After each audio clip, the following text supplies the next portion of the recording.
Hello, Paul. Hi there. Hi, everybody. Hi.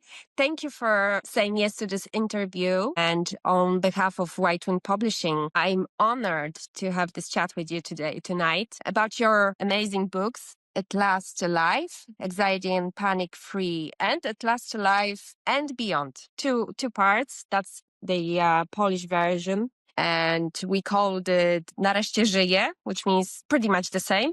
Bez lęku, paniki I obaw. And that's the second part. Nareszcie żyję I co dalej.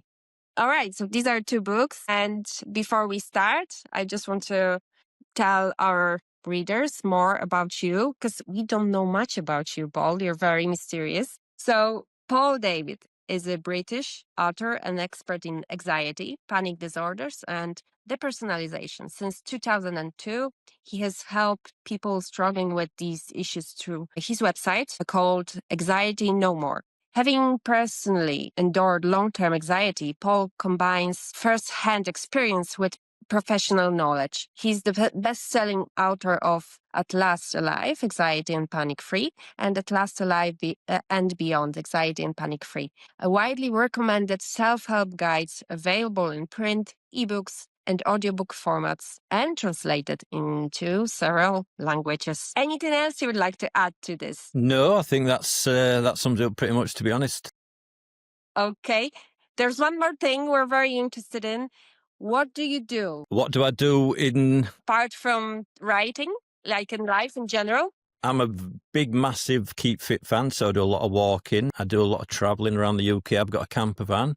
Just generally, yeah, just a lot of walking. I've always kept fit, but I've had to stop running recently because my knees have started to hurt. So I've had to do more swimming and, sort of gym work and stuff like that. So, yeah, just generally keeping fit as much as anything. All right. Very important, Okay. especially after what I went through, which I think is important to everybody as well, to really look after your mind and your body. Yes, we'll get into that in a minute. Okay, great. So are you ready for the questions we have here prepared for you? Perfect. Okay. In your books, you write so openly about your struggles with anxiety. Was there a moment when you realized that this experience could be more than just struggling, suffering, that it could be actually, your path? I would not be where I am today if I didn't go through what I went through. I wouldn't wish it on anybody. I wouldn't want to go through it again because it was like 10 years of my life. But it made me make a hell of a lot of changes. It made me see a hell of a lot about what was important, about what causes suffering. So I tend to not cause suffering anymore, and what keeps you in suffering. To look after, like I said before, look after your mind and your body. It taught me a hell of a lot about how we create a lot of our own suffering rather than always believing it's on the outside and then looking for things on the outside to sort of make us feel better. That's the biggest lesson that I got out of it all. And it changed me as a person completely. The things I used to chase after, I don't chase after anymore. The things that used to make me happy don't make me happy anymore. It was a massive, I wouldn't want to go through it again, but it's the best experience that I could have come through. All right. Okay. Wow. So what does make you happy right now? Just being at peace, to be honest. I don't think there's any more to be said about that. I mean, everybody looks for peace in certain things on the outside and never seems to find them a lot of the time. So they chase it, they do this, they do that. When you feel at peace inside and you're in a good place, you can just be happy just walking down the street or doing anything. If you're not at peace and your mind's not in a good place, then you can be on holiday and you could be in hell. So just peace of mind as much as anything. So I can be doing anything. I spend time with friends. Like I say, I do a lot of walking, stuff like that. But I tend to find enjoyment in most things these days. Wow. Okay. Yes, that's important. Do you remember the first time you truly felt a sense of freedom from anxiety? Do you remember this moment? A lot of people have asked me that in the past, actually. It was more of a gradual thing. I think I got to the point where I just thought, I feel a bit better. I feel a little bit better than I did. And then I started feeling quite a bit better. This is when I started realizing what was causing it and how to get out of it and everything. And it was a real gradual process rather than thinking like before, I just want to get rid of this. I want to be out of this. And the more I tried to get out of it, the worse I got. And then I realized why that was the case. But there were certain milestones. I remember one milestone that I wrote in my book as well, that I've been quite free of anxiety for a long time. I might get mild bits and bats and a little bit of depersonalization and stuff, but I was pretty much out of the woods. And then one day I woke up with the most horrendous anxiety, probably worse than I'd ever felt. And my attitude was always, just allow it to be there. There's no point struggling with it. There's no point fighting it. It'll free itself up when it's ready. It's just energy within the body. And it just did not go away. And then I woke up the next day and it was still as horrendous as ever. And I'd been free for quite a long time at this point, and I just did the same again. I just let it be there, didn't try and fight it, didn't struggle with it. And on the third day, it had completely gone. And I never felt it again for no reason. And the reason I believe that it happened like that was the last bit of it clearing out in me. Like I say, we create our own anxiety through worry and stress, this and other. It builds up in the body. And just like a volcano, it needs to release this energy. And I think that was its last release. And unless I needed to be anxious for some particular reason, I never felt anxiety like that again for no reason. Wow. It's amazing. Do you think we only build up this anxiety energy by living our lives the way we do? Or is it something to do with also, childhood traumas? I think certain childhood traumas, or it depends. It's more of a mindset than anything else. I think with myself, some people can be more prone to worry, more prone to stress. That's what I mean when I say that I changed. I don't worry about things anymore. If something happened to me, there was an example again, I think I wrote it in my book, where after I learned all this, that I got my van broken into and I lost my wallet, my phone was stolen and everything. And I was just really calm about it. It's like, there's nothing I can do about it. 5 years before, I would have been in a worry about it. I'd have been panicking about it, going mad about it. And it's more like aligning with life. Like, that's what's happened. There's nothing I can do about it. And maybe, well, not maybe, that's the point I reached with my anxiety as well. There's nothing I can do about it. The more that I fought it, the more that I got angry with it, the more I tried to get rid of it, the more stress and the more energy that I created. So yeah, that's the answer to that question. So it's more about the mindset that it's controlling, not letting go. It's more of a shift in perception, really. It's like I don't want to play things down, but like I'll see people worry about things, and it's just nothing, and they'll stress over something that someone said 3 weeks ago, and it was that shift in mindset that there's nothing you can do about. If somebody's horrible to you or anything like that, there's nothing you can do about it. That's probably them throwing their own suffering out on you, so you sort of don't take offense at it anymore. When something goes wrong, you realize that things go wrong for everybody. So rather than stressing about it, it's mainly, this is what's happening, I don't want it to happen, or this is what's not happening, I want it to happen. And you're constantly at war with life, and you only lose, to be honest, if you're at war with life. You can't change people either. If somebody's a particular way, that can be due to how they were brought up, the condition, everything. You can't change them. A lot of people spend all the time trying to change it. In relationships, there's so much drama. If you'd only be like this, if you'd only be like that, you just accept who they are. And if who they are is not good enough, then you walk away. So it's more of a shift in perception, really, and a mindset that stops anxiety in the first place, rather than creating loads of anxiety and then trying to get rid of it. I remember helping a woman once, and she got to a decent place, and then she just went back to stressing and worrying. And then she said, "Oh, my anxiety's come back." I said, "It hasn't come back. You've created it again by..." I said, one of the points of the whole thing is not to recreate it. So it's okay, being free of it, but then you can't go back to recreating it. Why your shifting mindset is so important.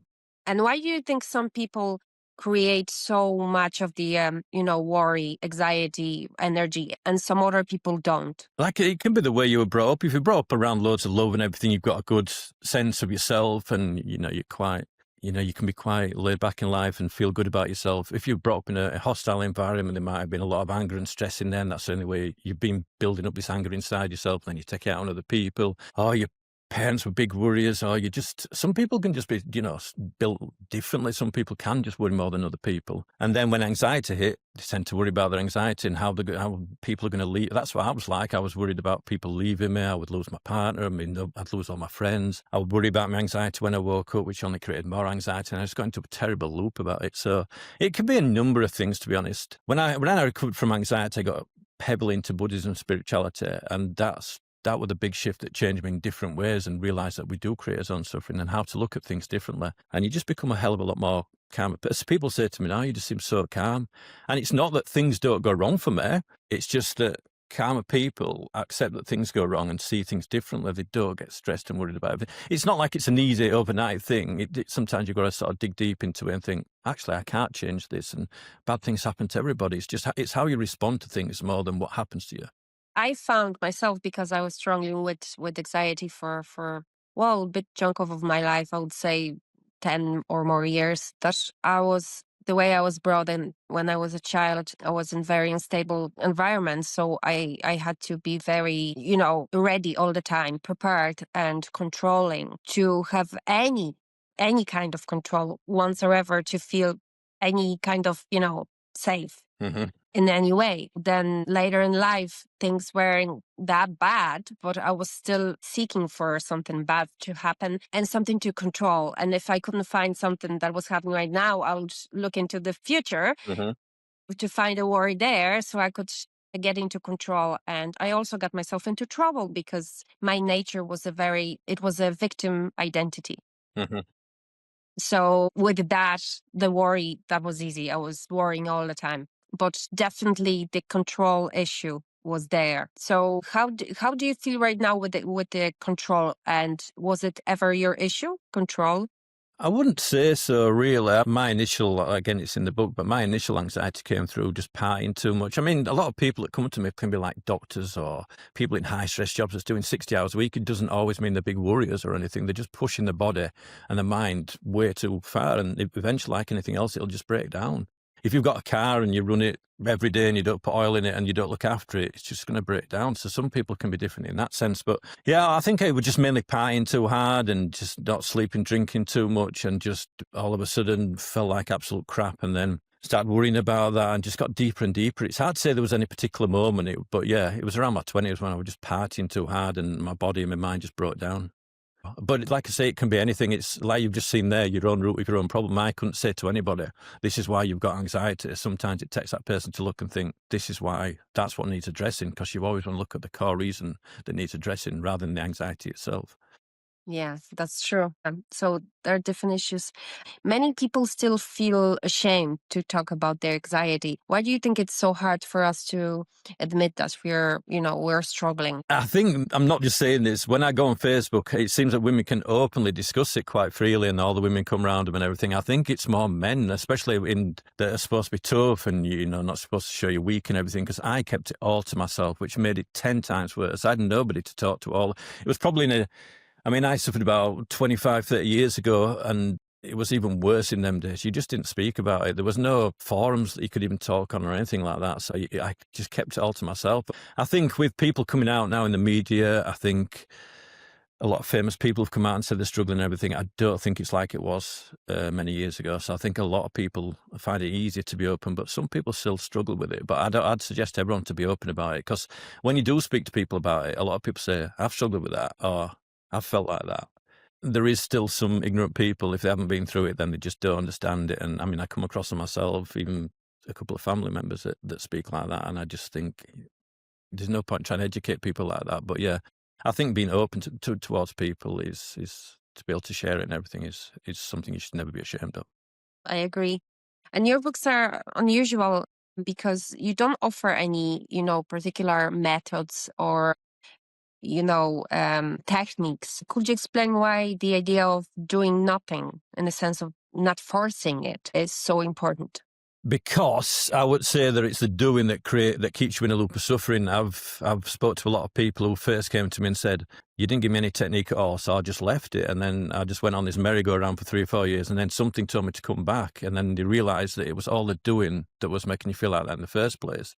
If you come home if you've done a 20-mile run and you come home, what do you do to recover? You rest. You don't then go out for your legs aching, so you don't go out for another 20-mile run, which is a lot of people do. They feel anxiety and they feel depersonalization and they feel broken and everything. And they spend all day in their heads trying to fix themselves, which just breaks them further. And with anxiety, it's understanding exactly what it is. So it's not just like, I'll just leave it alone and everything. Well, I'm creating this through worry, through stress and everything, and now that it's buried inside my body, that's why I feel anxious for no reason. So the way to be free of it is not to fight it, is to allow it to be present. If you allow it to be present, it releases itself. If you try and push it back down like any other emotion, you just suppress it and you keep it there, and all the fighting and everything just wears you out, which I'm sure maybe you can attest to that. That's what most people tell me, that they just end up worn out, they just end up in the head all the time, they just end up even more broken. So it's understanding that fighting it has the opposite effect of allowing it. But you've got to understand that you can't just say to someone, just allow it, because they don't understand what that means. It's more to understand that how fighting it makes it worse, and then you automatically stop struggling and you start allowing. Yes, I actually want to thank you for one thing I read in your books, because when I read them first time, I was kind of over it. I was on the other side, as I call it. But there was one thing, last piece of puzzles missing for me, and that thing was the thing you just mentioned a while ago, that this is just energy that has been built up and it has to be released. Because for years, I wasn't experiencing panic attacks anymore. And I thought it was just gone. I was free. And then after years and years, I experienced it again because I got into a relationship that was very stressful. And I had this, kind of, no, again, okay, I can't deal with this again. Like I've done my best and it's back. And I remember reading this and I was like, okay, so let's try this approach, because I was already very, self-aware and I wasn't that worried about it. I knew it. I knew how to deal with it at that stage. But I was like, okay, let's try this approach. And I just let it be. And I remember that when I didn't try to stop panic attack, I just let it run through my body. I will end up crying. And it was very easy. As soon as I let go, I will start crying and the panic attack will be just gone. So I realized that beneath this anxiety, there was a lot of sorrow, a lot of, just tears that I have never had, chance to cry, get rid of and just free and release. So after that, every time when I had a panic attack, I will just let myself cry and it will be gone immediately. And I was very surprised because nobody ever told me that crying would help. There are so many techniques, but nobody told me, and they couldn't tell me because this was my thing. This was entirely my thing to just, do it the way I needed it. But I did it I let it be only because I read these words of yours, that this is just energy. And having panic attack, it's actually releasing energy. It's actually letting yourself to have this. It's like we talk a lot about healing, but then we avoid what healing is happening. And I realized because of you that this is healing. This is part of healing. I can let it be to have my healing. And that's what happened to me. So thank you so much for this and for these books, because this is what was absolutely, this was something that techniques wouldn't give me. I think it's like I say with the volcano, what happens to that? It builds up energy inside for years and then it explodes and this energy releases itself and the mind goes back to calm. And once I saw this clearly, that this was just energy. Every time I felt anxious or panicky before, I would either run home, avoid life, or try and struggle with it, or try and push it back down, or run away from it, distract myself from it. And then eventually I turned it completely around, like, this is a good thing. I'm going to be free of this if I allow it to be there. And my whole attitude towards it changed. I completely stopped struggling with it. I didn't avoid life anymore. In fact, I saw life as a good thing. If I'm going out living life and it's triggering it, because that's all it was. It wasn't, I did it the opposite way. Like if you felt, or anybody else feels panic in a supermarket, you might relate it to the supermarket. Oh, I can't go there because I feel panicky. No, that's just triggering what's already inside that needs releasing. So then I would see these situations as a good thing. It was okay hiding away because I didn't get triggered as much, but this energy was still there, buried deep within me. And then when I went out and lived my life, it came up more than ever, to be honest, at first, but I understood why. And the more I allowed it, the less it came up and the less intense it was. And then eventually, it just wasn't there anymore. But it was that shift from this is a bad thing to this is a good thing that was huge for me. Wow. Yeah. It's body our body have their own, knowledge and wisdom. It's like with a cough, when you cough and you take the medication to stop coughing. You never get rid of what your body is trying to get rid of when you cough. So instead of that, you can take some herbs and things that will help you to actually let it out and clear your lungs. Mm-hmm. And that's how I looked at this, that it doesn't have to be something you have to stop. It can be something that you can let it be, and then it will eventually just stop because there will be no more if you don't produce more anxiety. On that, I was just going to say the worst thing you can do is try and make it stop, because then it never gets a chance to release itself. So that's what I tried to do for years. And eventually, through different ways of looking at things and different things that I was reading and sort of my own insights and everything, it was just like, this is the complete wrong approach. And I have to look at something different, because I was just getting nowhere. I was just getting worse. Yes. Well, I think that techniques are good for practicing it when it's not really happening, but they work. You can work with them, to feel safe with yourself. I remember techniques will help me to feel more confident with my body. Mm-hmm. Definitely, there's a place for them. I would never tell anybody. There's nothing in the book that says don't do, apart from don't find struggle with yourself. There's nothing in the book that says don't do this, don't do that. The difference for me was, like, I would, again, I mentioned this, I would go running or I would go for a massage, which is great. Do anything that calms you down, looks after your mind, your body and everything. But I did it the opposite way. I did it to try and make myself feel better. So when I went out for a run, the whole run would be taken up with, hopefully I'll feel better when I get back. And if I didn't, I'd start stressing over it and feeling sorry for myself and then go running further the next time, rather than just going, if I go for a run and I feel great, I feel great. If I don't, that's fine too, So you can do anything you like if it's good for you or anything that helps you, because everybody's different. You can never say to anybody, do this, and then because people have different issues as well. Some people need help in different areas. Some people are very confident and overwork, and some people need help with maybe self-esteem and stuff like that. This was my case. I felt that it was self-esteem issue and controlling issue. But some people, like you say, are just stressed out and their brains are just loaded with information. And this is happening an awful lot in these days because there's so much to grasp and take in every day.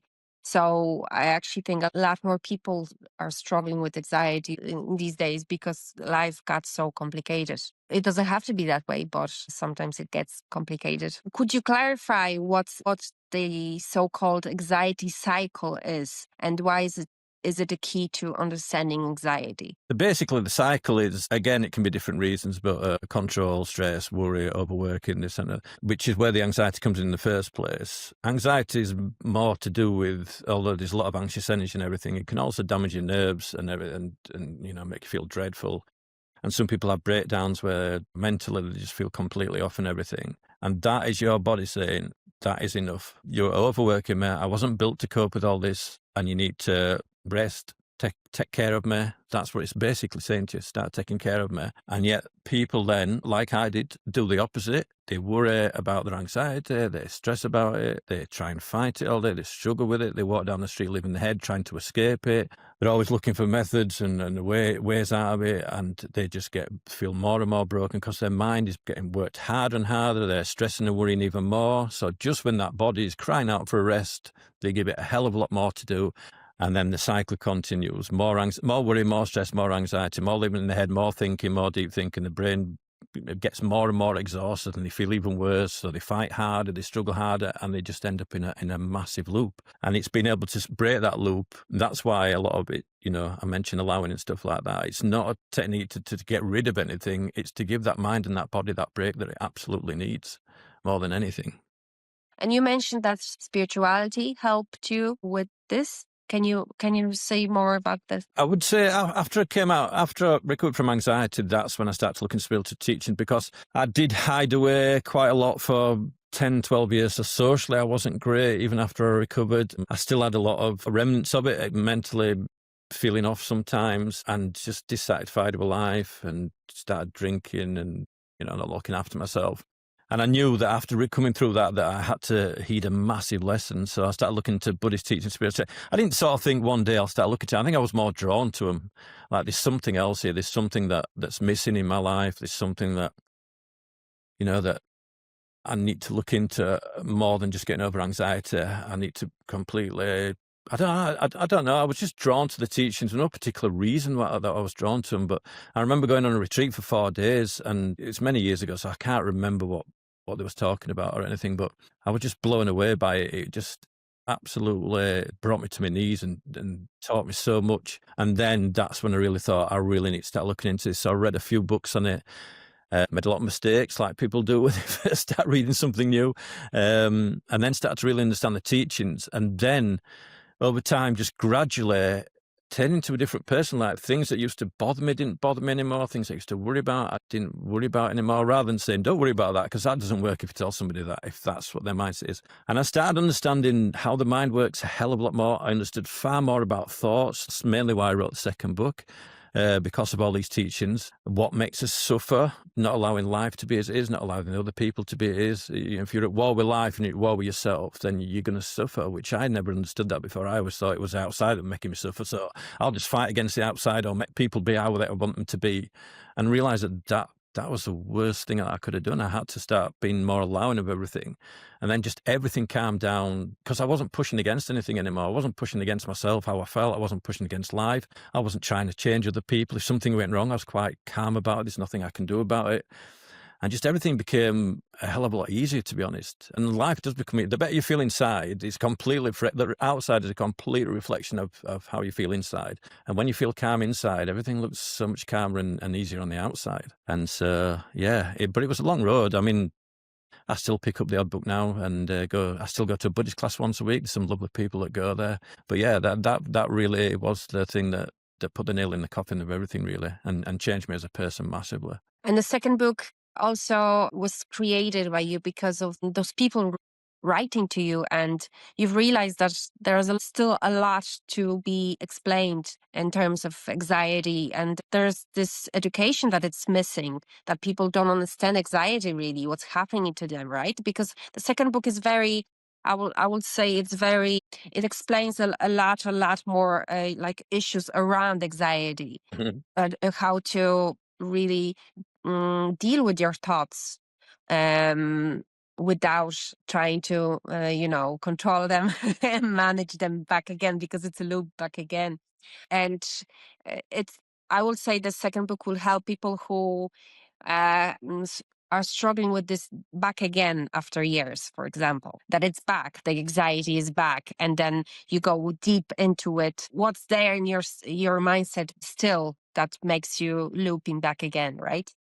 Mm-hmm. And do you feel these two books, they work together? Yeah, I mean, the first book was written in, I think 2006 was written in, and the second one was 2019, I believe. So in them 13 years, I learned a hell of a lot more myself as well. You start seeing different things, even though I was out of it and everything like that. And like I say, I looked into Buddhist teachings, and I just had a lot more to talk about and a lot more to say. So I just wrote the odd thing down. And a lot of time, which is really strange, I know this sounds really strange, but I could just be walking down the street. I wasn't thinking about writing anything from a book, and something would just come to me, and I'd literally go home and write a full chapter in about 2 hours. It would just come to me, like, I suppose, like somebody who writes music. They say, I didn't write that music. It just came to me, and stuff would just come into me all the time. Maybe because I'd got into spirituality, Buddhism, and stuff like that, and opened up more and was able, I don't know, stuff would just come to me really clearly, and I'd kept writing it down, and all of a sudden I had enough for a book, and I thought, I'm going to put another book together, which is not as easy as people think, because it took about 9 months to finish it. You don't just start on page 1 and just keep writing. It's got to go, each page needs to be proofread, and sometimes I'd write a full chapter, I'd throw it away, I wasn't happy with it, and then deciding which bits went in with each other's. But I just felt like I had a lot more to say, that's all. I think in the second one, I actually said I'm not really going to talk about anxiety too much in this book. I've said all that in the first one. It was more, I think the one's called How Life Brings Suffering, or something like that, to explain what brings the suffering in the first place, rather than, how to come free of anxiety and just have a total mindset. The second book, to be honest, some people prefer the first book and some people prefer the second book. And I think the second book, they talk about it changed the mindset and the perception of a lot of things and helped in that way. But yeah, I tried to keep them quite separate, and I try not to repeat myself on the first one. So, what are some of the most common misconceptions about anxiety that you hear from your readers, from people who write to you? I wouldn't really say it's a misconception in the sense that it takes people a long time to understand what allowing actually is, and they do think that you've got to have years of therapy, and I'm not saying therapy is not good if that's your thing, and it takes. People take medications and all that. I just think it's a lot. When you understand it, it's a lot simpler than you actually think it is. I mean, at one time I was in therapy. I was going to doctors. I was taking all these tablets. I was going through all these techniques, and I just got worse and worse and worse. So I think a misconception really is that if you truly understand what it means to be free of it, then it can be easier than you actually think it is. And again, you just go for gradual progress. I never ever went to recover. I just want to feel better, because I think that really helped me as well. And then all of a sudden I just started feeling better and better and better. because it takes a long time. And I think that's another misconception, that people think they can step straight out of it. If I just understand it right, I get people that will write to me and say, I've just read your book and I still feel anxious. Well, yeah, it takes time. It's not an overnight thing. And then once I go over that, this is an overnight thing. I just need to find the right sentence. The internet's a massive place. If there was one sentence or one person who could give you this magic pill or magic program or something, but we'd all have heard about it by now. So yeah, it's mainly the misconception that I see a lot of the time is that they think that they can just find that magic answer or that magic retreat or that magic thing. And it's a gradual thing. And once you understand it's a gradual thing and you understand the process you've got to go through, even when I finished the book, I said I didn't recover overnight when I saw everything that I did see. I just realised the process I'd now have to go through. And I was happy to go through that process, which took months, but I did start feeling better and better and better, which makes complete sense. If I'm not fighting myself all day, I'm bound to feel better. If I'm not stuck in my head thinking all day and worrying all day, I'm bound to feel that. That's the case for anybody on any subject. You're going to feel better, if you're not struggling with yourself and fighting with yourself each day. And it took me a long time to see that. So yeah, I would say them two things really. Yeah, and what do you think about that people too much think that anxiety is something that comes from the outside and it's not something that they created themselves? Would that be misconception, you think? Yeah, it's like this. You can have two people that go to the dentist, and one doesn't mind going and they're quite happy to go, and the other one absolutely dreads it and is petrified of what's going to happen and what they're going to say to him and everything. And one goes and sits in the chair, is quite calm and comes out, and the other one is an absolute wreck before they go and they're an absolute wreck when they come out. Now, the same event has happened to both people. This is what I'm talking about with sort of how you perceive things, and it's that perception that needs to change sometimes. I used to think the outside was making me stress and anxious. No, it was when something went wrong. Well, there's not a single person on this planet where something hasn't gone wrong. Things go wrong all the day. We don't celebrate when things go right and say, well, this should happen all the time. You've got to understand that life has ups and it has downs, and things go wrong and things go right. And the calmest people in the world are them that just ride them waves. And the ones that are the most stressed, everything, this shouldn't happen. She shouldn't have said this to me. That person at work shouldn't have done this to me. And they stay in this complete sense of fighting against life. I mean, I personally know a couple of close people to me like that.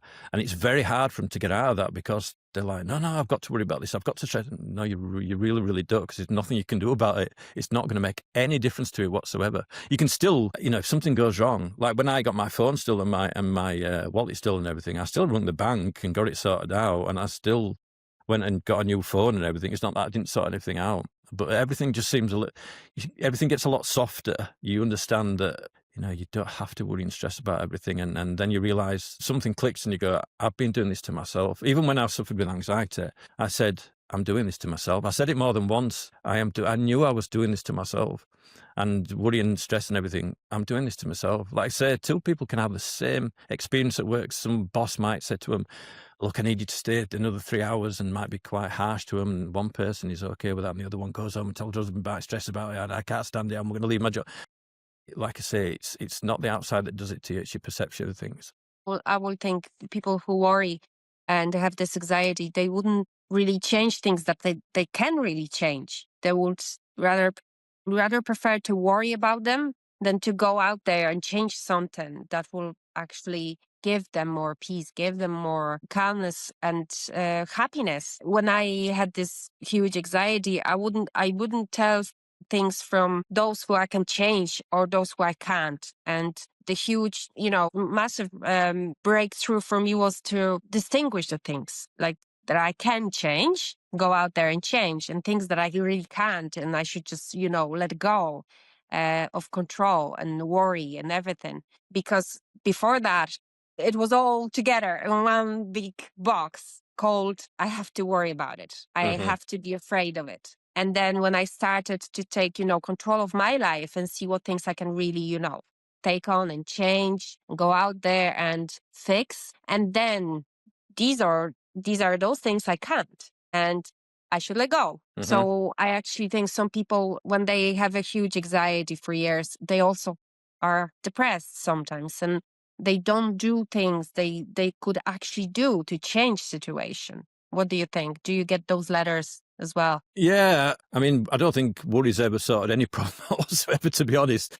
And the more we worry and the more stressed we are and everything, then we never find solutions anyway. The less you worry, the more the solution will appear for you most of the time. But like I say, it's very difficult for some people to change that mindset. They think they are in control of life, and unfortunately, the universe is in control. And that was a massive thing for me. Life's in control, not me. I can fight against it if I want to do. I can try and push against it. Life's going to win every time. I never win. I just feel stressed and worn out and everything. But the thing is that the more that people do get stressed and more worn out, the less they start looking after themselves, which can be a terrible cycle. So that's why a lot of people turn to food, they turn to drink, they turn to drugs, they stay in bed all day. They shut themselves, they isolate themselves, which makes them feel worse, and so they look after themselves even less. So it can be a terrible cycle. From one worry or one stressful event and can turn into another 100 worries, and then start drinking, and obviously which comes with its own problems, and nothing gets resolved that way. So yeah, it's realising that when I felt at my worst, my body, my mind needs me more than ever now. So I felt absolutely dreadful at the time, and I still went out when I realised all this. I went swimming, I went walking, I didn't want to go, but my body and my mind needed me. What did I do before? I laid in bed all day, I started drinking at night and felt 10 times worse. And then eventually my body started thanking me for it. And feeling better is your body saying, thank you, that's what I needed. Feeling worse is your body saying, stop doing this to me. And worry, when you worry, your body's saying, worry's not good for you. This is how it makes you feel. If you eat bad food and you feel bad, there's a reason for that. It's telling you to stop eating bad food. Your body is always talking to you. Psychologically, it's always talking to you as well. When I lived in my head and tried to escape how I felt all day long and felt 10 times worse, that was my psychological side saying, stop doing this. This is not helping you. And I started listening to my suffering. That's what I started to do. That was a big switch for me. If I'm suffering, then I'm creating this. So I need to do the opposite. So my body needs me it doesn't mean me to drink and overthink all day and worry, and it needs me to start looking after it, and that's what helped, and yeah, that's how I got better. Yeah, exactly. Instead of trying to fix what's not working, make it better by doing what's really working. Because when you feel anxious, you can always do something. You can always do one thing that you can. You can be afraid of a lot of things, but there can be still one thing that you can do for yourself and your body. It doesn't make you feel more anxious, make you feel better. So there's always something to do to help yourself, to help your body. But it's a lot to do with understanding that it's actually your body trying to tell you something rather than trying to destroy you. Yeah. Like I say, if you feel anxious, that's your body saying, even when you have a panic attack, your body's doing you the biggest favour in the world. It's releasing all this energy you've built up. It's saying, okay, let's release it. And then you go like this, no, don't do this, push it back down, right, hide away from that. Your body's trying to release it. It's doing you a massive favour there. And that's the difference. That's what I went through. When I felt like that, I was like, great. Don't get me wrong, it doesn't feel nice. It's not comfortable at all. But it can't do you any harm. The biggest switch that I had with that was that it doesn't matter who you believe created us or what created us. Something created us perfectly. We can, heartbeats, pumps blood around his body. We can pick things up with his hand. We are designed perfectly. So that fight or flight system, that is there for a reason. It can't harm you. Otherwise, it wouldn't be there in the first place, because we need it. If somebody jumps out with a knife, we need it there, to run away. But when it's coming continuously for no reason, that is built up energy just stored within there, and the body's saying, just let me release this and we'll be okay. And the more that people hide away, then the more you teach your brain that the world outside is a dangerous place. That's what I did. I just literally couldn't go anywhere because I was teaching my brain the outside world was something to fear. And the more I went out there and did things, the more I taught it that no, everything's fine, because it's just a protection system at the end of the day. But you've got to teach it that life's fine and it's safe. And by hiding away and avoiding everything, you're teaching it the opposite. And then it's going, okay, I'll keep you safe then. So the next time you go out and you feel you told me it was dangerous. So I would go to the point where when I first started going out again, I would get all these feelings again, and I would go, I'm fine, don't worry about it. Thanks for trying to keep me safe, but I'm fine. I know I've taught you the opposite, and I need to take control back. And it's soon learned. It wasn't like that forever. A lot of people think, well, I can't go out to feel like that. No, but you won't feel like that forever. It's a gradual thing. Once you start releasing this energy inside you, I'm teaching your brain that the outside's a perfectly peaceful place to be in, then everything changes. I've had loads of people come to me and say to me, I went to this concert, and at first it was, I've always wanted to go, and I haven't been for years. I used to go every year, and I felt anxious and everything, but fearful and everything, but because I understood it, it didn't feel the same. I didn't feel great and everything. And then they go the year after, and then the year after, and they go, I don't feel anything at all anymore. And I said, no, because you did it, and you also allowed that energy to free itself up. Avoiding is the worst thing we can do. And it's something I did because you don't want to feel uncomfortable. So people go, well, I won't go where I feel uncomfortable. No, that's where your freedom lies, where you feel uncomfortable. That's growth when you feel uncomfortable. You know, if you feel fear, you're growing and you're coming out of your safety zones. And that's where your recovery is. It's not hiding away. And again, I don't play anything down. I know how hard it can be. And I always tell people that. But fear can't hurt you. It's not infinite. It doesn't last forever. It's just an energy shift in the body. That's how I used to see it. It's an uncomfortable energy shift in my body. Nothing more than that. It can't hurt me. And through that difference in seeing it like that, rather than going, oh my God, I can't stand this. There wasn't loads more. I wasn't building up more engine, triggering my flight and fight system by getting panicky over it and stuff like that. If it wants to be there, fine. It's just releasing itself. I'm okay with that. It doesn't feel very comfortable, but I'm okay with it. And that was a bigger shift. And because I was like that, I can go anywhere now because I was never fearing the outside. I was never fearing the library, the supermarket, wherever else I avoided. I feared how I felt and I didn't want to feel like that. So hiding away felt like the sanest thing to do, and it was the worst thing I could have done. Yeah, because there's always this moment where you feel that you can't hide anymore because there's nowhere to hide.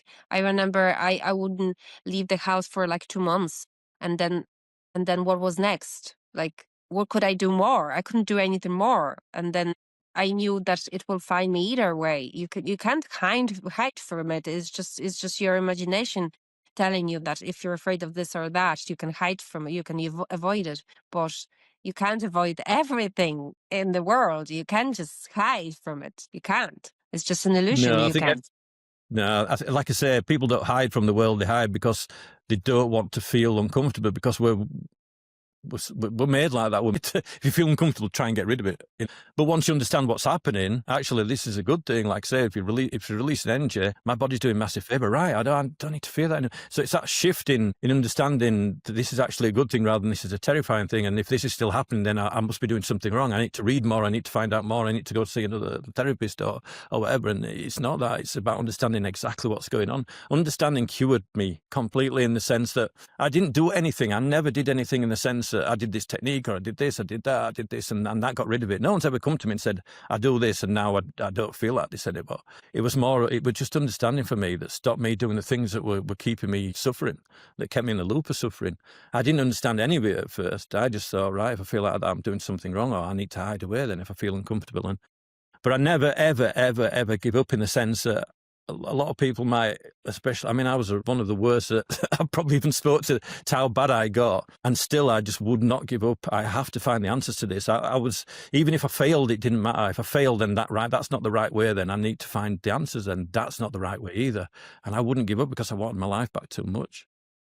And even feeling uncomfortable when I first did it, and I felt comfortable. So what? I knew I was getting my life back. That meant more than feeling uncomfortable. I wasn't, concerned about that. Like I say, it wasn't pleasant. It wasn't nice. But oh my God, I've got a chance to get my life back now. And now, like I say, I can go anywhere, do anything, and it doesn't bother me in the slightest. And I'm no different than the person I was then. Obviously, things have changed inside, but I didn't do anything. I didn't master some technique or anything like that. I just understood what was going on. Yeah, and look at you now. You travel around the world, and some people never get to that point. Like I say, it's more of a process than anything else. Even when I started to heal, this is a process now. This is something that's going to take a while. And before I wanted the instant answer. That's what I searched for 3 or 4 years. And yeah, it just wore me out and I got nowhere. So yeah, it was the determination never to give up that made me keep looking, because I just refused to be like that, because I had such a good life before, and I could remember that and I wanted that life back, and I knew that I would be able to, if I had that life at one point, then I could have that life again. Something had to be wrong. There was something I was missing, so I just kept looking and asking my own questions. I would have a pen and paper sometimes. I remember a quick story. I remember going into when I was really struggling and living inside my head and everything and trying to work everything out. I think I was on my way to see another therapist as well. And I went into this cafe and I just saw people just chatting away freely, and it was just so alien to me. I couldn't understand it. How could they just be chatting away freely? And nothing seemed to be bothering them. And then all of a sudden it struck me that they're not living inside their head like I am in this cafe. They're not worrying, stressing, overthinking, trying to escape how they feel and everything. So they're more present to the people around them. I was never present because my focus was constantly inward. And that's another thing that I realized. I thought that was something else that I had to fix. I am never present around people. I can't connect to people anymore. Well, your focus can only be at one thing once. If you're writing an email and someone's talking to you, you can't do both at the same time. You can do both badly. And then I realized I have to get out of my head. I have to stop thinking about myself constantly. And again, stopping trying to fix myself, cut that down by about 80, 90%, because 90% of it was trying to fix myself all the time. How do I feel? Why do I feel like this? I was just, like I said, my focus was just constantly inward, and it was never on the outside world. So I was getting 90% on myself and 10% of the world. So no wonder everything felt detached. And that's another thing I thought, I understand it now. So it was just breaking down everything and understanding it rather than I do this to get out of it. No, I understand it now. I understand why I'm feeling like this. And then you automatically stop doing that. You realize that that's what's causing the suffering. Just like realizing that bad food is making you sick, you just stop eating the bad food. You don't try and get rid of the sickness. You just stop doing what's causing it. Yeah, well put. I remember this moment when I had this huge anxiety. There was this time I couldn't drive a car for like 2, 3, miles because it was too much for me to drive on my own, to be on my own in the car. I was afraid of highways. I was afraid, to go outside the town.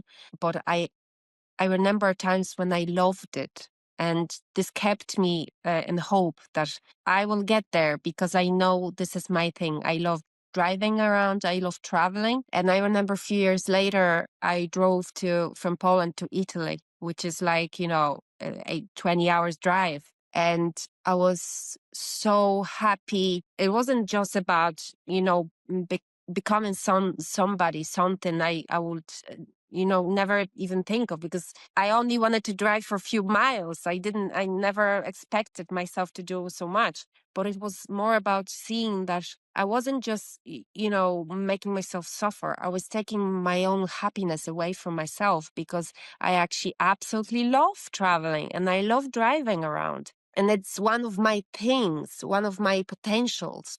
So then I realized things I'm afraid of when I go beyond it, there is something that is really mine.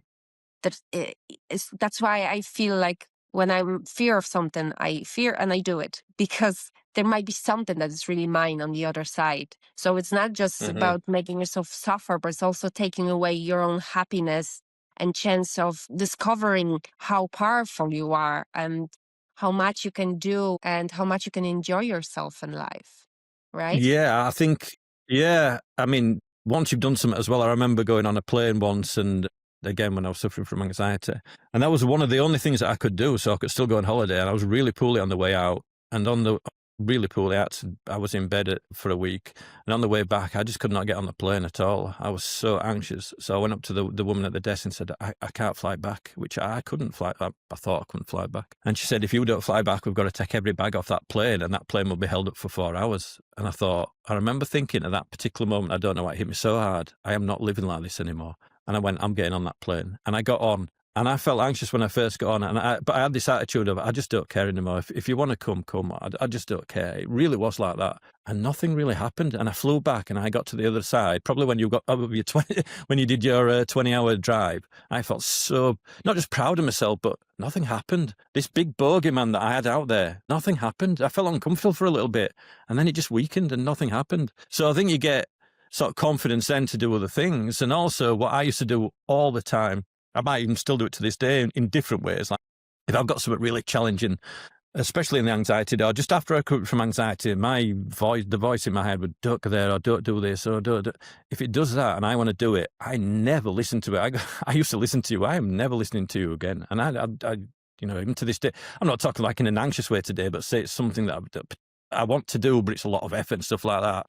I'll go, no, I'm doing it. So that's another thing. Don't ever listen to that voice in your head that says, don't go there, you'll feel like they don't do this. I used to just go, I'm not listening to you anymore. And I just stopped listening to it. And it soon quieted down when I stopped listening to it. I just went against it. I did the complete opposite. I think Van Gogh said once, if the mind tells you not to paint, make sure you paint, do whatever your mind, do the opposite. If you want to do something, you go and do it. Don't listen to that mind, to them thoughts, which a lot of them are just conditioned as well. Most of mine were conditioned through my anxiety days of, me constantly thinking about, don't go there, this, that, and it just became the conditioned voice, and I just stopped listening to it, and it soon silenced itself. So yeah, I would always encourage anybody to go out and live their life. Again, I'm not saying that that's easy. Sometimes it takes a little bit of understanding. You can take small steps at first, but don't give up your life to anxiety. Yeah, exactly. It wasn't like I was afraid to drive and then on the next day I went to Italy. It was a few years of processing and, getting into this place. But what I found is that a lot of people, when they're on the one side of it's like a one sort of energy. And then when they're on the one side, which is like, for example, depression, and they tend to get depressed. But there's a lot of joy in them, which is on the other side of the same kind of energy. And I find people who struggle with anxiety that they become very courageous people, very powerful, very courageous, very like there are no limits for them. And I think it was in them all along. And it's amazing to experience that and watch that, observe that. I'm myself a life coach, and I see people who are struggling with things that are like, I look at them and I see this potential in them. I know that if they overcome it, they will find things that they will never expect themselves to find there. That's why it's not just about fighting to get your life back. It's becoming somebody you've never thought you could become, in my opinion. And that's how I feel it, because I'm not back being myself before I got anxious. I'm a totally different person now. I'm much more, understanding and loving as well, because I know how it is to be really screwed and really depressed and really afraid of pretty much everything. And then I know how precious life is now, and I enjoy it much, much more because I was so low. So this is just a beautiful process. Yeah, there's so much wisdom in suffering. If you can see it, there was so much.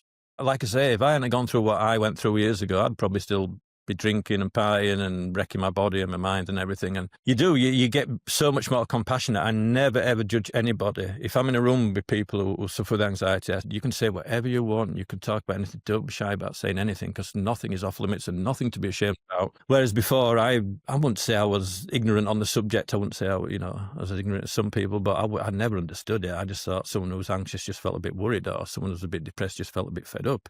And then when you truly understand that what people go through, you're so much more compassionate. Even if I see if somebody snaps at me or whatever, I just think they're just having a bad day. But before I would just snap back and everything, you become a lot more compassionate to other people and compassionate to yourself as well. Forgive yourself, because so many people go through this. It's amazing. The only reason that so many people tell me is because they know what I do, and they'll approach me, and they think the only person that's told me, and I say, no, it's so common you wouldn't believe it. But most people just put a brave smile on and just pretend that everything's okay. And one thing I learned, that it's okay not to be okay sometimes. I don't wake up every day bouncing up and down. Sometimes I feel sad, but I do it with emotions as well, which, again, spirituality Buddhism taught me so much as well. If I feel a bit down one day, a bit fed up, I don't try not to feel fed up or a bit down. I just allow myself to feel a bit fed up, and it soon passes, and this other mood comes on. Rather before, I would probably fight it or go for a few drinks to try and feel better or anything like that. It's okay not to feel okay. It's not about getting to a point where you just feel fantastic all the time. And that's why I think a lot of people think that in spirituality, they think that it's all about finding this place that you're just ecstatic all the time. Yeah, it's not like that. It's just very ordinary in the sense that it just teaches you about seeing things differently, changing your perspective, and then you just feel a lot better. And the reason you feel better is because you're not worrying as much, you're not stressing as much, you're not fighting against life as much, you're not looking for things on the outside constantly to make you feel happy, because you realise that happiness comes from inside, and that takes a huge amount of pressure off you, a massive amount of pressure off you, and so you just feel better, and that's all it is. It's not this mystical experience that you have.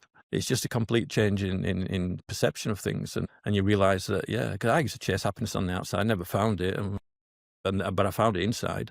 What would be your message, maybe one sentence, for people who are struggling with anxiety? Just one sentence. What you just said there, like put it into one sentence. What would that be today? It's hard to say in one sentence, but you can certainly have your life back and never give up on that, and really start to understand anxiety and why you get it and what creates it in the first place. It's mainly about understanding, not about fighting, not about struggling against it, not about trying to get rid of it. Everyone can attest to that getting them nowhere. That's why people end up reading my book in the first place. They usually have tried all them things. So I would say it's more about allowing yourself to feel how you do, allowing life to be how it is. So you're not creating this anxiety, but also to release what you've already created, by allowing yourself to experience anxiety. It doesn't hurt. It's not going to harm you. It's not going to hurt you. And again, I'm not playing anything down. I know how terrifying it can be. and how hard it can be. But you can certainly get through it. Everybody can. We all work in the same way. I know that's more than one sentence, but we all work in the same way. I was that person who was, I can't recover. I'm just different than everybody else. Everyone else has got a chance, but I can't. I'm this bad. Everybody can recover. If I'd say one sentence, everybody can recover with the right understanding. Definitely. Yeah.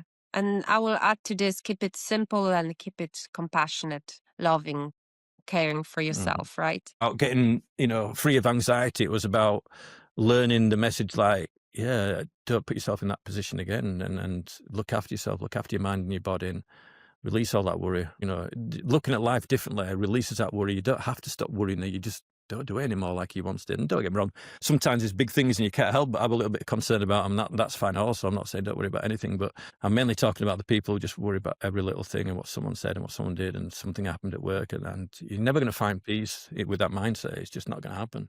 Okay, I have a few more questions. Your book has spread mainly throughout the word of mouth. Why do you think people connect so deeply with your story in particular? 100%, and I get the feedback all the time that you can tell you've been through it. I get that all the time. It's obvious that you've been through it, whereas I read I'm not knocking any other books, by the way. I'm just saying that it's more of a manual and someone who doesn't really understand the subject, and it was just that personal story to it, and and the fact that it really helped him, and it really helped him see what was wrong rather than trying to find a technique. I get that a lot as well. It was such a relief not to have to do techniques or mantras or anything like that. It was just like, I just need to see something. And but the relatable story, I think, as much as anything, like, you have definitely been through this. You can't write this unless you've been through it. You haven't, learned this secondhand or anything like that. You have to have been through it, and there's a lot of people I respect who have been through it and come through it. On the subject as well. And I think you have to go through it to be able to truly understand it. And a lot of people mention the success stories in the both books as well, that helps them see it from other people's perspective as well, rather than just my own perspective. Any message from readers that you remember that's especially moved you? Is there any, story that you remember that was, for you, touching? Any story that I get where they've got the life back, definitely. And I've had loads, quite a few of them, where they've said, if it wasn't for you, I wouldn't have my life anymore. If it wasn't for you, my daughter wouldn't have a mother. And they're just beautiful. I never get bored of them. I never open them and think, that's nice. They really touch me. And that's the main reason for writing the book, was to try and help other people and to try and get that message out there. And it's so good. I'm so glad that it does. When you share who you become, you feel like you haven't suffered for no reason. There was a reason for your suffering, because now you can share what you know and the wisdom you've gained, right? Yeah. Beautiful. I mean, you like to tell more people. I can't answer personal emails because I get swamped daily, and you feel awful not being able to answer them, but I would be doing nothing else but answering 24/7. But everything I put on my site is free, and I only sell a book. I don't sell any programs or anything like that. I turn down all affiliate. People have asked me to put their affiliate. I turn it all down. It's not what I'm in it for. I have to earn a living. I have to, that's all I do. I sell a book. I don't ask for anything else. Every blog post is no member site or anything like that. I'm not in it for that reason. The main reason I'm in it is to help other people and spread that message, because I don't want people to go through what I went through. It's such a common problem now as well. So, and even to this day, I'm always, if I might tweak the book a little bit, update a little bit to try and keep it as really up to date and as fresh and as helpful as possible. Do you feel a sense of responsibility knowing that you've become a kind of a guide for many people? I think the fact that you do get some lovely feedback, and like you say, if I read reviews on Amazon or anything like that, it's just nice. It helps so many people. You can't help everybody because, some people, everyone suffered with different things and everything. The book can be parts of the book can be really relatable to somebody and not relatable to other people and everything. You can't be responsible for everybody. What you can do is point them in a different direction. The first person that I ever saw that helped me, he just pointed me in the right direction. He was the first one to say to me, "You will never get better until you stop trying to get better, Paul." I only saw him twice after that, but something about his words struck me, and it sent me on a different path. And if I can just send people in a different direction and go, I understand that. So many people said to me, I never understood what you meant 2 months ago, but I get it now. I totally get what you're trying to say. I get it.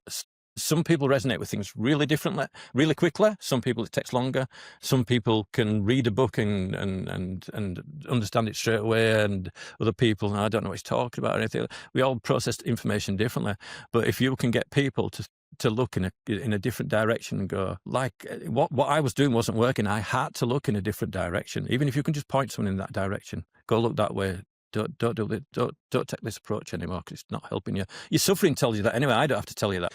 The root of the problem for what created your anxiety was probably totally different than what created my anxiety. That's what I mean about each individual person sometimes has to find their own root of the problem. I can't tell them what their root of their problem is. I might say worry, stress, this and other, and blah, blah, blah. And mine were partying, yours wasn't partying, you know. I actually think that's why your books are so relatable, because it's for everybody who's anxious. And it doesn't matter what the really root of the problem is for them, because it's so individual. But everyone can relate with accepting what they're going through.